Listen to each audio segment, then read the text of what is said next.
অনেক বেশি জ্বরের তাপে অন্ধকার রুমের মাঝেই জোনাকি পোকা দেখছিল কৃতিক।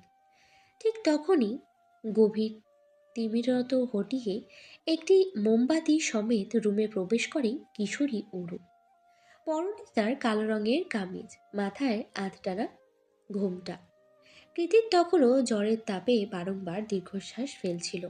অরু মোমটা নিয়ে রুমের মাঝে এগিয়ে এসে নিজে থেকেই বলল, বিদ্যুৎ চলে গিয়েছে, জেনারেটরও নষ্ট হয়ে পড়ে আছে।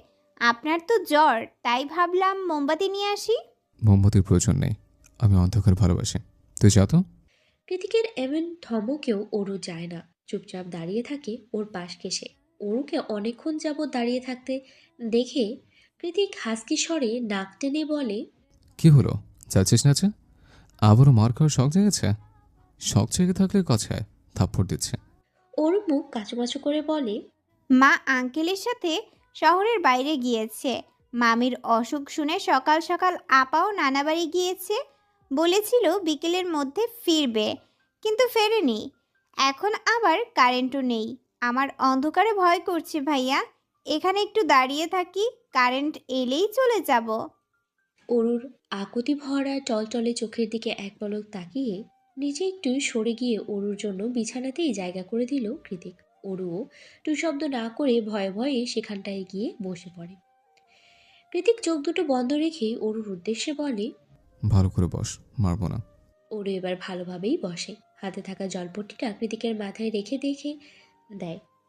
কৃতিক ভ্রুকুটি করে চোখ উল্টে সেটার দিকে তাকিয়ে বলল, এটা কি দিয়েছিস?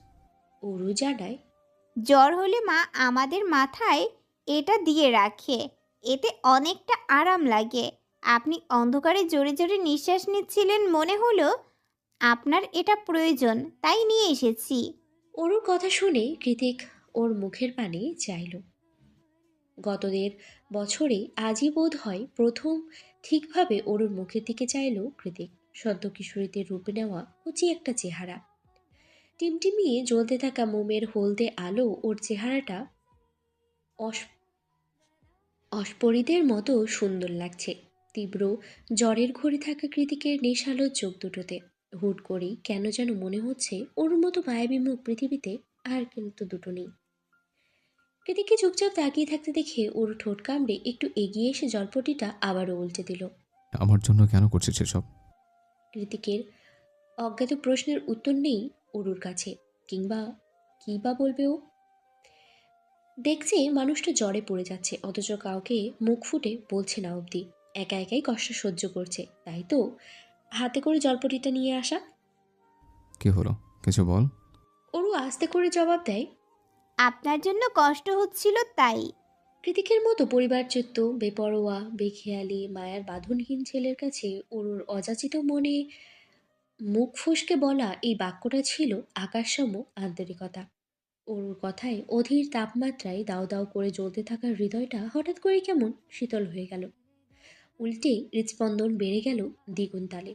হুট করেই মনে হতে লাগলো অরু ওর আপন, খুবই আপন। অরুর দিকে তাকিয়ে হিজিবিজি ভাবতে ভাবতেই কখন যে বিদ্যুৎ চলে এসেছে টের পায়নি কৃতিক। টের পাওয়ার কথাও নয়, কারণ এই রুমে এখনো আলো জ্বলছে না। বাইরের ঘরে মৃদু আলো জ্বলতে দেখে অরু বলে, বিদ্যুৎ চলে এসেছে, এবার আমি যাই। কৃতিক অরুর হাত ধরে ঘোর অসম্মতি জানিয়ে বলে, কোথাও যাবে না তুই। এখানে বসে থাক আমার সামনে। কেন? কৃতিক হাসকি স্বরে জবাব দেয়। তোকে দেখবো, তাই। কৃতিক শক্ত করে অরুর হাত ধরে রেখেছে। উপায়ন্তর না পেয়ে অরু সেখানেই বসে থাকে সারা রাত। এক পর্যায়ে ঝিমুতে ঝিমুতে কখন যে কৃতিকের বুকের উপরে ঘুমিয়ে পড়েছে সেটা অরু অজানাই রয়ে যায়। অথচ কৃতিকের চোখে এক ফোঁটাও ঘুম নেই। ও সারা রাত জেগে ঘোর লাগা চোখে অরুকেই দেখেছে। সময়ের সাথে সাথে মোমের আলো ফুরিয়ে গিয়েছে, তবুও দেখেছে। শেষমেশ অরু যখন কৃতিকের বুকেই ঘুমিয়ে পড়ে, তখন দ্বিতীয়বারের মতো আবারও হৃৎস্পন্দনের গতি হারায় কৃতিকের। ও চোখ দুটো বন্ধ করে হিসিয়ে বলে, তুই আমার ওরও খুব তাড়াতাড়ি বড় হয়েছে। তোকে আমি দেখবো, সারা জীবন ধরে দেখবো। সেদিন রাতের পর থেকেই কৃতিকের হৃদয়ে বাসা বেঁধে অরুর প্রতি অজানা এক আসক্তি, যার কোনো নাম দাম নেই। শুধু হৃদমাঝারে রয়ে যায় এক সুপ্ত, গভীর আর বেসামাল অনুভূতির ছড়াছড়ি। ধীরে ধীরে সবার আড়ালে শুরু হয় ওর প্রতি নিজের দখলদারি। ওরু যে রাস্তা দিয়ে স্কুলে যেত, সেই রাস্তায় সবসময় দুজন লোক লাগানো থাকতো। ওরও কারোর সাথে মিশছে, কার সাথে ঘুরছে, বন্ধু মহলে কোন ছেলের আনাগোনা আছে কিনা, সব কিছুতেই পাই টু পাই খবর নিত কৃতিক। অরুণ আম পাড়তে গিয়ে গাছ থেকে পড়ে ব্যথা পেয়েছে বলে সেই দিনেই বাপ দাদার আমলের ঐতিহ্যবাহী আম গাছটাকে কেটে কুটে বাড়ি থেকে বিদায় করে দিয়েছে কৃতিক। বাড়ির ঐতিহ্য, বাবা দাদার স্মৃতিকে এভাবে কেটে ফেলায় ছেলের বেপরোয়া কাণ্ডে জমশেদ জায়ান চৌধুরীও হতবাক হয়ে গিয়েছিলেন, কিন্তু বলার মতোই কিছুই নেই তার। কী বা বলবে? ছেলে কি তার কথা শোনে? এভাবেই সময়ের পরিবর্তনে সেই আসক্তি বৃদ্ধি পেয়ে থাকে দ্বিগুণ হারে। স্কুল ব্যতীত কৃতিক কুঞ্জরের বাইরে পা রাখা নিষিদ্ধ করে দেয় অরুর জন্য। কিশোরী অরুর মাথায় ঢোকে না হঠাৎ করে কৃতিক কেন তার উপরে এত অধিকার দেখাচ্ছে। আগে তো কখন আসতো কখন যেত তারই হদিস থাকতো না। আর এখন বাড়িতে কেউ না থাকলেই কৃতিককে দেখতে পায় অরু। শুধু দেখতে পায় বললে ভুল হবে, ওকে জোর জবরদস্তি করে নিজের সামনে বসিয়ে রাখে কৃতিক। চোখের সামনে থেকে সরলেই গালে এসে আছড়ে পড়ে শক্ত হাতের থাপ্পড়। থাপ্পড় খেয়ে অরু কাঁদতে কাঁদতে লাগলেই পুনরায় থাপ্পড়। এভাবেই তো দিন যাচ্ছিল। সবার অগোচরে ভেতরের সুপ্ত অনুভূতিগুলো তরতর করে বাড়ছিল কৃতিকের মাঝে।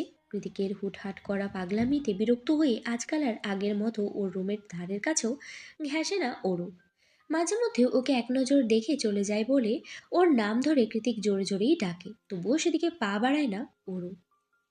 তবে আজকে দূর দূর বুকে সেই আসতেই হলো কৃতিকের রুমের সামনে। বাড়ির অফিস রুমে পার্টি অফিসের মিটিং চলছে। সবাই উপস্থিত, অথচ কৃতিকের কোনো খবর নেই। মোবাইল বন্ধ করে অন্দরমহলে বসে সে কি করছে কে জানে। মিটিংয়ের মাঝেই সবাই তর্কাতর্কিতে ব্যস্ত, তাই জমশেদ চৌধুরী অরুকে ডেকে বলে, তোমার ঋত্বিক ভাইয়াকে ডেকে দাও তো অরু। তার কথা রাখতেই আপাতত ভর সন্ধ্যাবেলা কৃতিকের রুমে কড়া নেড়েছে ওরও। ওরও কড়া নাড়ার সঙ্গে সঙ্গে দরজা খুলে ওকে হ্যাচকা টানে ভেতরে নিয়ে গেল কৃতিক। ভেতরে গিয়ে চোখ রাঙিয়ে ওরুর উদ্দেশ্যে বলে, গত 2 দিন ধরে ডাকছি তোকে, সামনে আসিস না কেন? কি সমস্যা? ওরু মুখ ঝামটি দিয়ে বলে, সবসময় বকাঝকা করেন, গায়ে হাত তুলেন, আপনাকে আমার বিরক্ত লাগে। আগে মারলেও পেছনে ঘুরঘুর করতে, তখন বিরক্ত লাগতো না? তখন তো বুঝতাম না যে আপনি আমায় এত অপছন্দ করেন। এখন তো বুঝি আমি আপনার সৎ বোন, তাই আমাকে দু চোখে দেখতে পারেন না আপনি। ওর কথা শেষ হতে দেরি হলো, তবে ওর শরীরে কৃতিকের হাত পড়তে দেরি হলো না। কৃতিক চোয়াল শক্ত করে তীক্ষ্ণ দৃষ্টি নিক্ষেপ করে বলল, এটা কেন দিয়েছি জানিস? নিজেকে আমার সৎ বোন দাবি করার জন্য। তুই আমার বোন না, আমার বোন হওয়ার কোনো যোগ্যতা তোর মাঝে নেই। আর না আমি তোকে বোনের নজরে দেখি।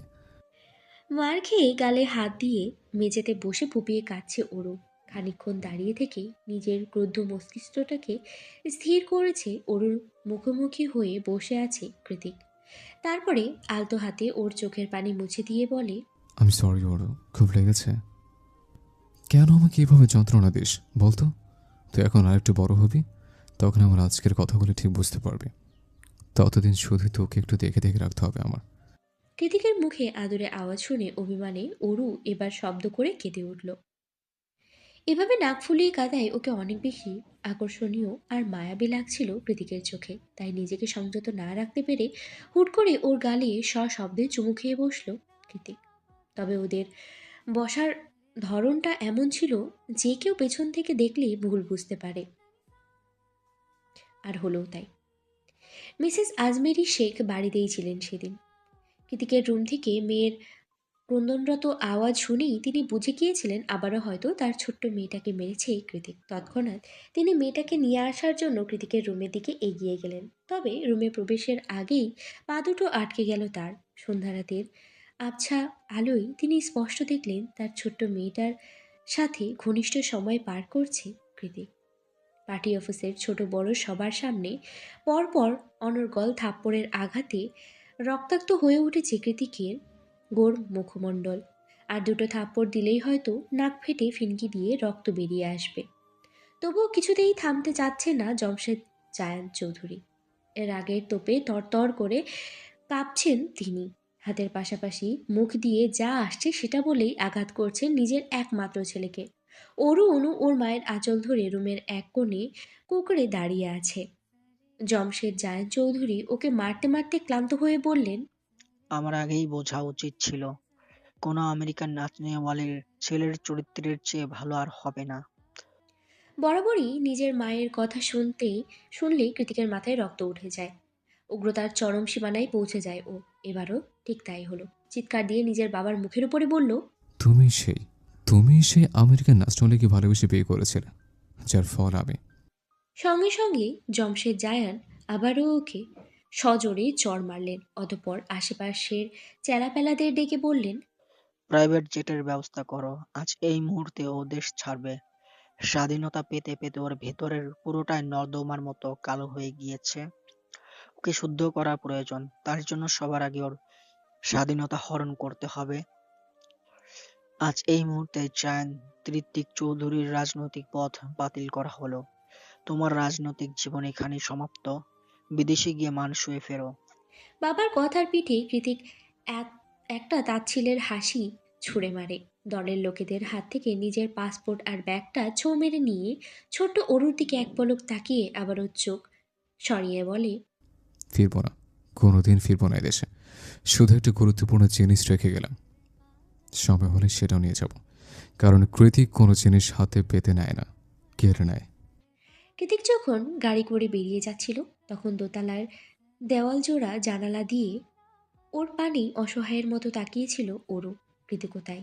ও গাড়িতে বসেছিল ঠিকই, তবে হিংস্র দপদপে চোখ দুটো ছিল দোতলার জানালায় নিবদ্ধ। এক পর্যায়ে গাড়িটা চলে যেতে যেতে চোখের আড়াল হয়ে যায়, তবুও সেদিকেই তাকিয়েছিল ওরও। কি নিয়ে এত ঝামেলা হলো সেসব মাথায় না থাকলেও এটা ঠিকই বুঝতে পেরেছে ও।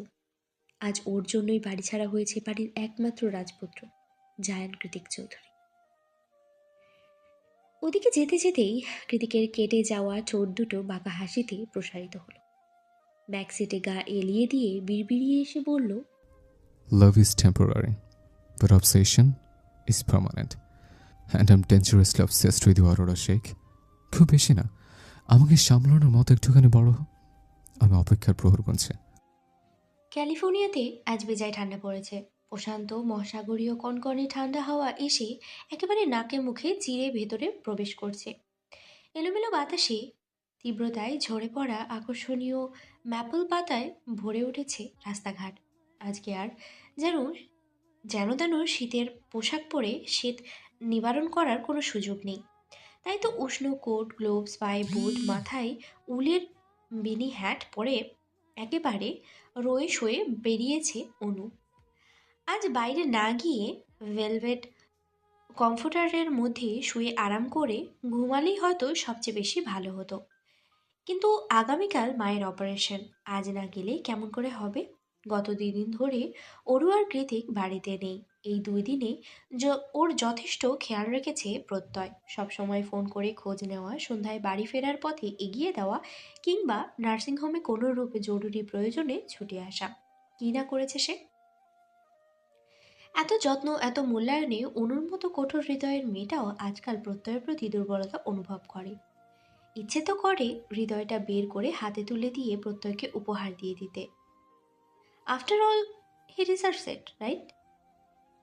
প্রত্যেকে নিয়ে অসংখ্য দানা বাঁধা স্বপ্ন আর ভাবনার মাথায় কিলবিল করছে অনুর। মাঝে মাঝেই অযাচিত মনে একাই ফিস করে হেসে উঠেছে ঠোঁট চড়ে। এক মনে প্রত্যয়কে নিয়ে ভাবতে ভাবতেই কখন যে বাস স্টপের কাছে চলে এসেছে তা টেরও পায়নি অনু।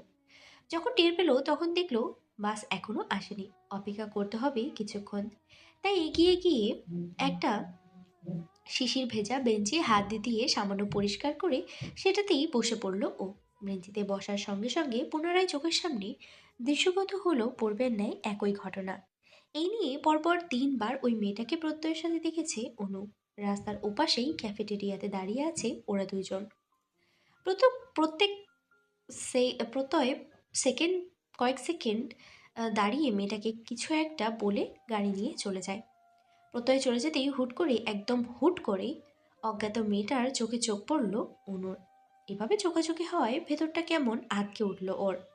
তৎক্ষণাৎই তড়িৎ গতিতে চোখ নামিয়ে নিল ওরও। জিভ দিয়ে অধর ভিজিয়ে বিড়বিড় করে বলল, কে এই মেয়ে? সবসময় প্রত্যয় সাহেবের সাথেই কেন দেখা যায় তাকে? ওনার বোন কই? চেহারাতে তো কোনো মিল নেই। এই যে। অনুর অস্পষ্ট বিড়বিড়ানির মাঝেই স্পষ্ট বাংলায় ওকে ডেকে উঠল কেউ। অনেকদিন পর অচেনা মুখে বাংলা আওয়াজ শুনে চট করে মাথা তুলে তাকালো অনু। তবে সেই মানুষটিকে দেখে খুশি হওয়ার বদলে উল্টো ভ্রু কুঞ্চিত হয়ে গেল ওর। এ তো একটু আগে প্রত্যয়ের সাথে দাঁড়িয়ে থাকা সেই বাঙালি মেয়েটা। এখানে কি করছে সে? অনু চুপচাপ তাকিয়ে আছে সেই মেয়েটা। পুনরায় বলল, কানে শুনতে পাও না নাকি? মেয়েটার কথায় চরম ক্রোধের বহিঃপ্রকাশ ঘটল।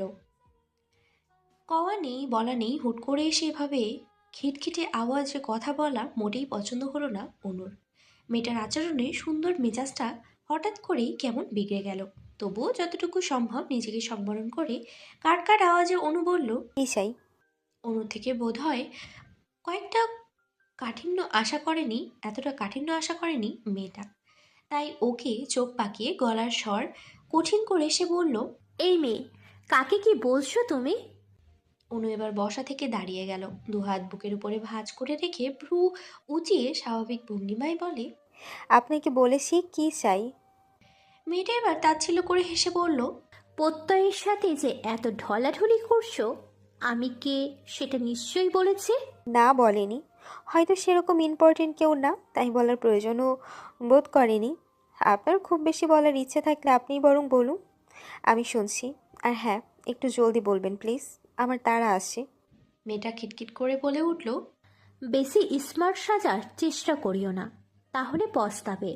হি was just using you to forget someone, and that was me. আমিও ওর বিগত 7 বছরের ভালোবাসা। মেয়েটার কথায় অনু শুষ্ক ঢোক গিলল। মনের ভিতরে বিশ্বাস হারানোর ভয়টা কুণ্ডলি পাকিয়ে মাথা চাড়া দিয়ে উঠেছে। তবুও ভেতরে শঙ্কাটাকে নিঃশব্দে আড়াল করে বলল, আপনাদের ভালোবাসা যদি এতটাই পিওর হয়, এতটা দৃঢ় হয়, তাহলে আমার কাছে কী চাইতে আসে আপনার বয়ফ্রেন্ড? ধরে রাখতে পারেন না? অনুর কথায় মেয়েটার আত্মবিশ্বাস ভাটি পড়ল। সে কয়েকবার চোখের পলক ফেলে বলল, আমি ওকে চিট করেছি, বাট আই স্টিল লাভ হিম। আর আমি এও জানি ও আমার কাছে ব্যাক করবে, কারণ 7 দিনের ভালোবাসা 7 বছরের ভালোবাসার কাছে কিছুই না। অনু ঠোঁট বাঁকিয়ে হেসে বলল, স্টুপিড। অনু শব্দটা উচ্চারণ করার সাথে সাথে ওর চুল খামচে ধরল মেয়েটা। তারপর প্রচণ্ড ক্রোধে কাঁপতে কাঁপতে মেয়েটা বলল, তুই আমার প্রত্যয়ে ধারের কাছেও আসবি না, নয়তো আমার সুগার ড্যাডিকে দিয়ে তোর খবর করিয়ে ছাড়বো। আমার হাত যে কতটা লম্বা সেটা তোর ধারণারও বাহিরে। অনু বিপরীতে কিছু বলবে তার আগেই কোথা থেকে যেন ছুরি এসে এক ঝটকায় ধাক্কা মেরে ছুটে এসে এক ধক্কায় ধাক্কা মেরে মেয়েটার হাত সরিয়ে দেয় প্রত্যয়। অন্য হাতে অনুকে আগলে ধরে চিৎকার দিয়ে বলে ওঠে, আর ইউ ক্রেজি? রাস্তার মধ্যে কি করছো এসব? নেক্সট টাইম এভাবে পেছনে পড়ে থাকলে আমি তোমার নামে পুলিশ কমপ্লেন্ট করতে বাধ্য হব টেননি। এতক্ষণে বাস এসে পড়েছে। পাবলিক প্লেস হওয়াতে চারিদিকে মানুষ জোড়া হয়ে গিয়েছে মুহূর্তেই। সবার দৃষ্টি এখন ওদের তিনজনের দিকে। কেউ কেউ তো সুযোগ পেয়ে ভিডিও করা আরম্ভ করে দিয়েছে। অনু এতক্ষণ যাবৎ চুপ করেই ছিল, কিন্তু এই মুহূর্তে প্রত্যয়ের এসব উম, আগলা আলগা দরদের মোটেই ভালো লাগছে না। গা ঘিনঘিন করছে। ইচ্ছে তো করছে প্রত্যয়কে সপাটে একটা চড় মেরে দিতে, কিন্তু পাবলিক প্লেসে নাটক করে কারোর হাসির পাত্র হইতে চায় না অনু।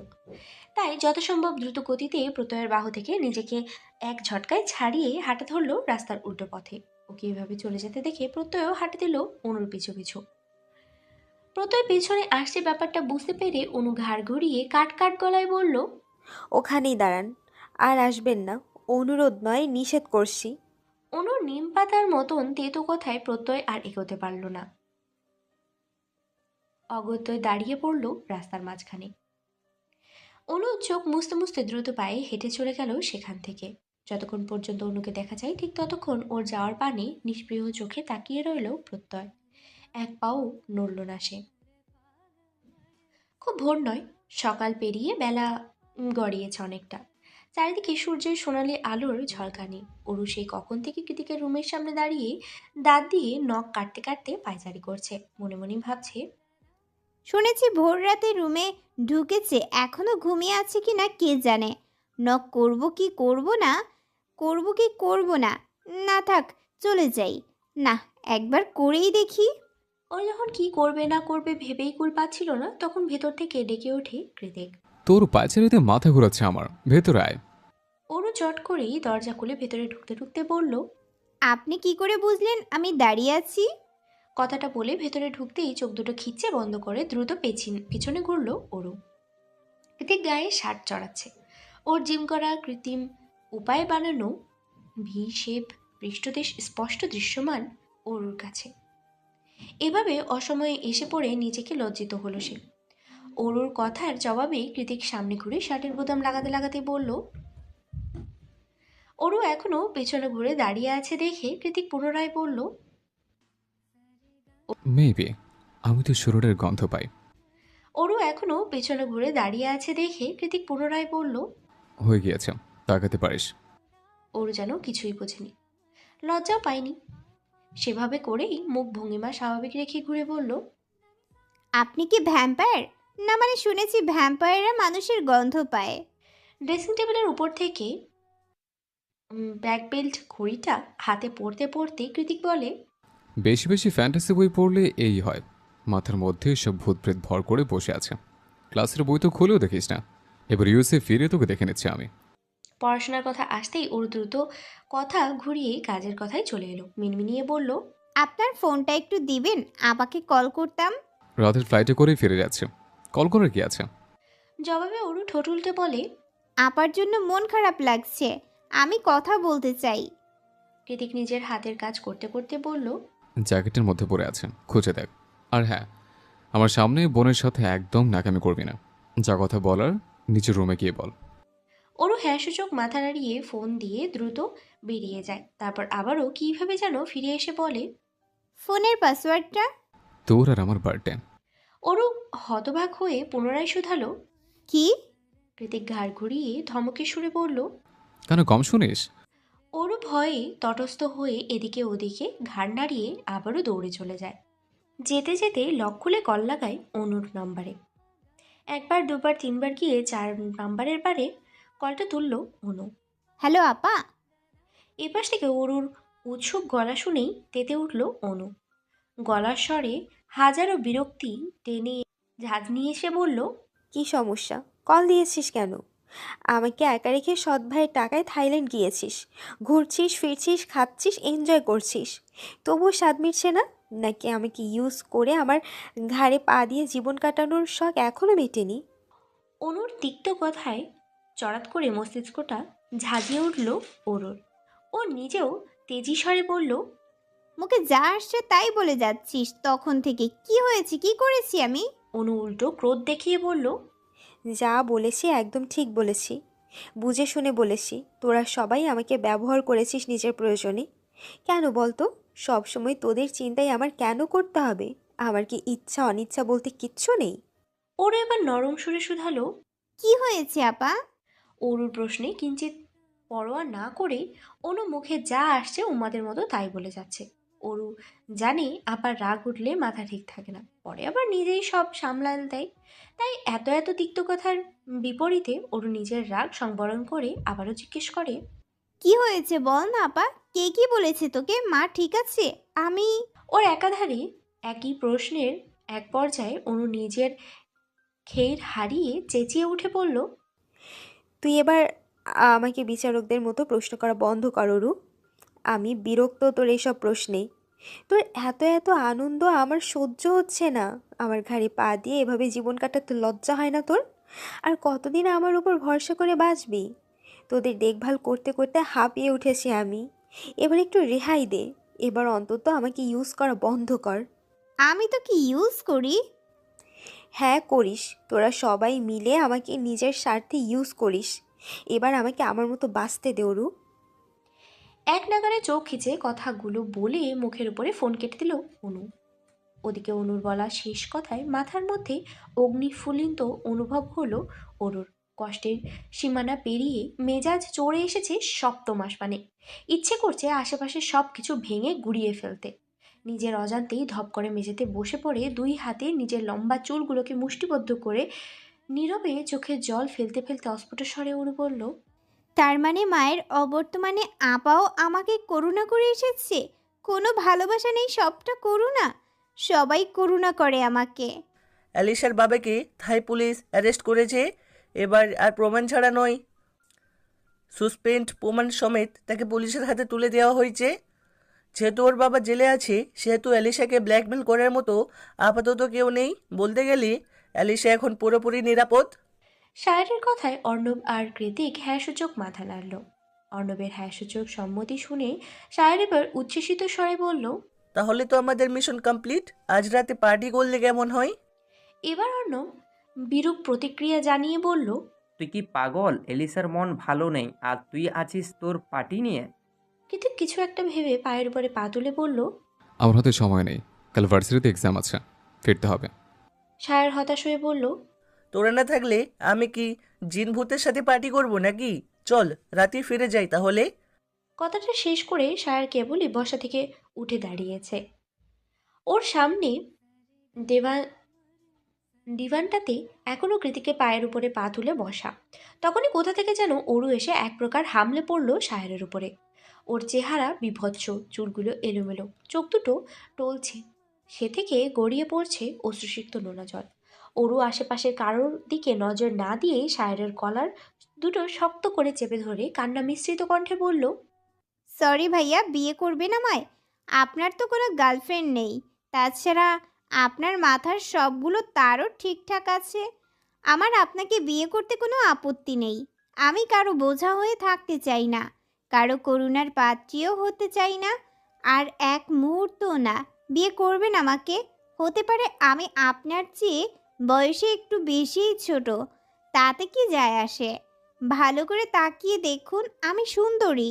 সেদিকে সায়র অরুকে কি দেখবে? অরুর পেছনে দাঁড়িয়ে থাকা কৃতিককে দেখে ওর গলা শুকিয়ে এসেছে। কৃতিকের জ্বলন্ত আগ্নেয়গিরির দাবানলের মতো চোখ দুটো দেখেই ওর হাত পা কেমন যেন কেঁপে কেঁপে উঠছে। চোখ দিয়ে বারংবার কৃতিককে ইশারা করে বোঝাচ্ছে, ভাই আমি কিছুই জানি না। তোর জানের জান, পরাণের পরাণ আরই আমাকে ইচ্ছা করে ফাঁসাচ্ছে। কৃতিক এক নজর সায়রকে পরখ করে কপালে দু আঙ্গুল থেকে কিছু একটা ভাবলো। অতঃপর হুট করে উঠে দাঁড়িয়ে অরুর হাতটা শক্ত করে চেপে ধরে ওকে ইচ্ছে মতো টানতে টানতে বেডরুমে নিয়ে যেয়ে ছুঁড়ে মারল। আকস্মাৎ টাল সামলাতে না পেরে অরু হুমড়ি খেয়ে মেঝেতে পড়ে গিয়ে ডুকরে কেঁদে উঠল। দাঁড়ানো থেকে এভাবে হুট করে মেঝেতে পড়ায় কনুই আর হাঁটুর অবস্থা বেগতিক। কাঁদতে কাঁদতে অরু নিজেকে সামলানোর চেষ্টা করছে খুব, কিন্তু প্রচণ্ড আঘাতে হাত পা গুলো যেন অসাড় হয়ে আসছে ওর। ওকে ছুঁড়ে ফেলে দিয়ে কৃতিক নিজের দুপকেটে হাত গুজে দাঁড়িয়ে স্পষ্ট কণ্ঠে বলল, আমি আসছি, ততক্ষণ এখানেই পড়ে থাক। অন্য কারো শরীরে হাত ছোঁয়ানোর শাস্তিটা সময় হলে টের পাবে। ওকে নিজের রুমে আটকে রেখে কৃতিক আবারও ওদের কাছে ফিরে আসে। অর্ণব, সায়র, অ্যালিসা তিনজনই ভয়াত্মক দৃষ্টিতে তাকিয়ে আছে কৃতিকের পানে। সবাইকে নিশ্চুপ হয়ে থাকতে দেখে সায়র একটু সাহস করে বলে ওঠে, কি করেছিস ওর সাথে? সাপের ফনা তোলার মতো তড়িৎ গতিতে সায়রের দিকে হিংস্র দৃষ্টি নিক্ষেপ করে কৃতিক বলে, যা ইচ্ছে করেছে, আমাদের প্রাইভেট কথা তোকে শেয়ার করতে হবে? সায়র কিছু বলতে যাবে তার আগে অর্ণবকে থামিয়ে দিয়ে বলল, আর একটাও কথা বলবি না সায়র, নয়তো ঋত্বিকের হাতে আজই তোর খেল খতম। বার কয়েক জোরে জোরে নিঃশ্বাস ছেড়ে কৃতিক নিজের পকেট থেকে একটা পেন ড্রাইভ বের করে অর্ণবের হাতে দিয়ে বলে, ডকুমেন্টসগুলো যত দ্রুত সম্ভব বের কর। পেন ড্রাইভটা হাতে নিয়ে সেটাতে উল্টে পাল্টে দেখে অর্ণব নিজের ঠোঁট কামড়ে বলল, একটু বেশি তাড়াহুড়ো হয়ে যাচ্ছে না ব্যাপারটা? অর্ণবের কথায় ওর দিকেও অগ্নিদৃষ্টি নিক্ষেপ করে কৃতিক। কৃতিকের চোখের হিংস্রতা দেখে অর্ণব চোখ নামিয়ে নিল। এলিসা এগিয়ে এসে অর্ণবের কাঁধে হাত রেখে বলল, জেকে যা করতে চাইছে সেটা করতে দে ওকে অর্ণব।